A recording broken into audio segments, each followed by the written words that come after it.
Hello everyone. In this video, I will show you how to use ADP for payroll. First, sign into your account and complete the company setup if this is your first time using the platform. The setup wizard will ask for your business tax ID, company details, bank account information, and payroll schedule. Choose the pay frequency that matches your business, such as weekly or bi-weekly. Next, add your employees. Create a profile for each worker and enter important information. Once everything is set up, go to the payroll dashboard to enter employee hours and wages for the current pay period.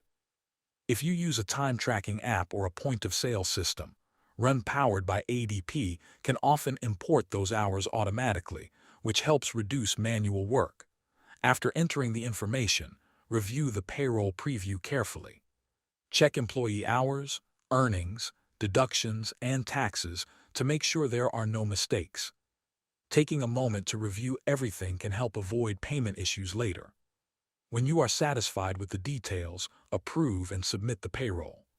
ADP will calculate tax withholdings and send employee payments through direct deposit based on the information you provided.